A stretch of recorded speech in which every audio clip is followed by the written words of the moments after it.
is made up of 606 feet, 606 feet, 606 feet, 606 feet.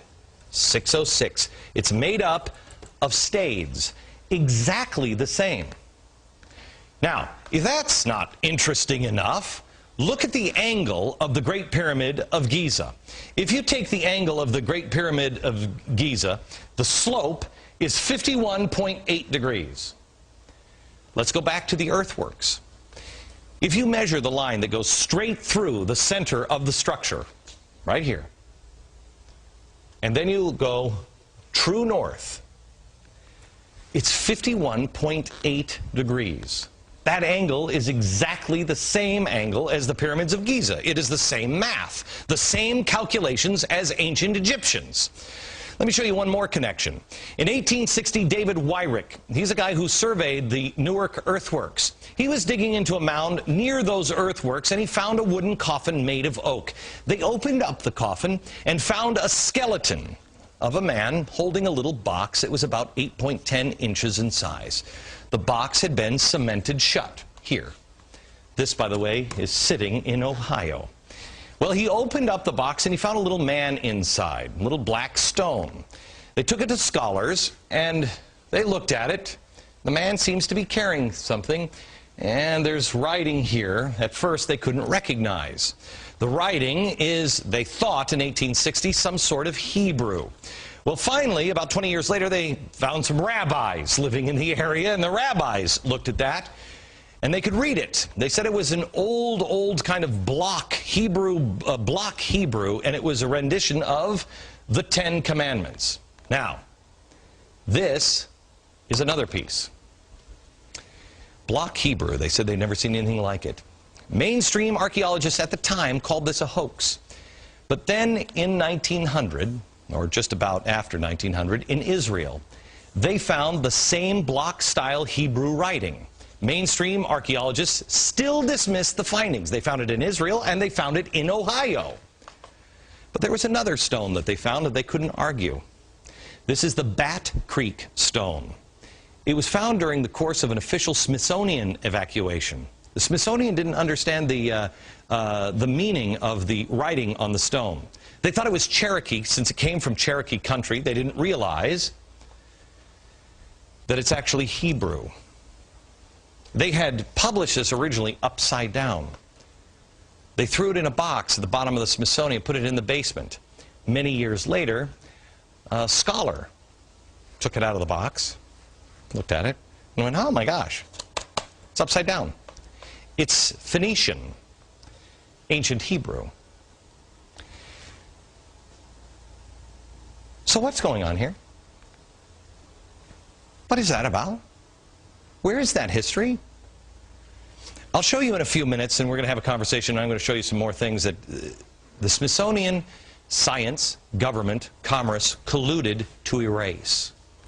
By the way, I want to thank the directors of the documentary Lost Civilizations of North America for bringing these stories to my attention. I was blown away. To find more, visit the website lostcivilizationdvd.com. Here's the thing we should be asking ourselves. I don't know the story of these. Do you know that? Did you know that? Do you live in Ohio, and did you know that? Why not? Were the American Indians wronged? Yes. Yes. And that's what we focus on in America, is we were bad to the American Indians. Forget about it. It's in the past. The question should be the ones that the founders asked. Who are they? What knowledge do they have? Can you imagine the difference we would have now if we would put our differences aside and put our past in the past and concentrate on today and say, let's learn from each other. What do you have? What is that? What is that? When we come back, I'm going to be joined by Peter Lillback, who is, I've told you before, is one of my favorite authors. He's going to talk to me a little bit about the founders here. And I'm also going to show you some documents that show how that history has been erased. Next. This is the Smithsonian Annual Report, 1882-1883. This is John Wesley Howell. This is an original copy. John Wesley Howell in 1789. Again, Powell. This is the director of the Bureau of Ethnology at the Smithsonian Institute, he said this: artifacts found prior to Christopher Columbus's arrival would be considered illegitimate by the Smithsonian. Only the savage Indian culture would be observed, and this created the artificial barrier to science. Only the savage.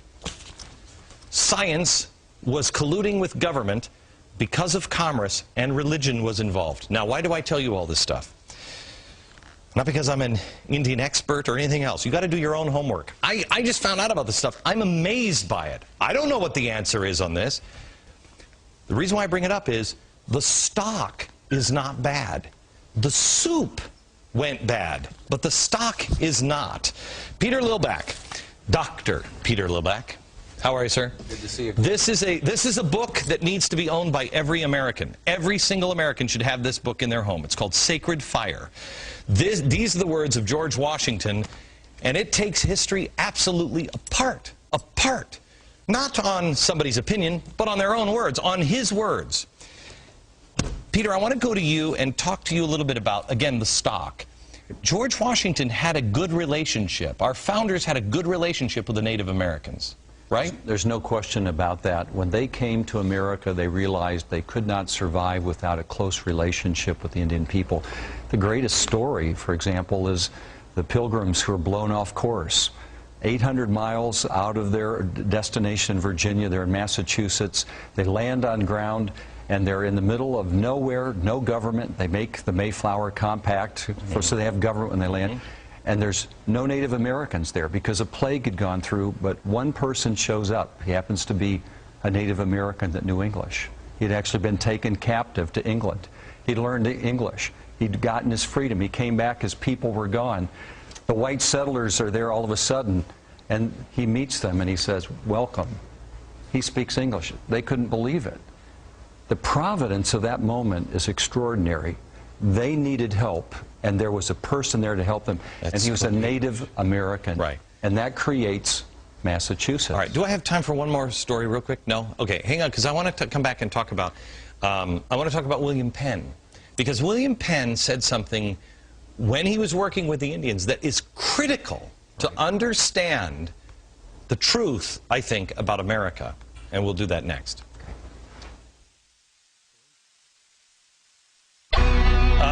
The history that has been erased in our nation, in particular with the Native Americans, happened because it didn't fit the story they created, Manifest Destiny. It only works when Indians were savages, and they had to have savages for commerce and government to expand. The ancient artifacts prove otherwise. Why aren't we looking into those? Peter Lillback is the president of Providence Forum and the author of George Washington's Sacred Fire. Okay, Peter. I think a great place for Americans to understand the truth about Americans and Native Americans and African Americans, all of it, it comes from William Penn. Tell the story. Great story. Philadelphia, the great founding city of the United States. That's where government began. It was founded by William Penn. He wanted a city without walls. And he determined that he would do it by making a constant commitment to justice and ethics with the Native Americans.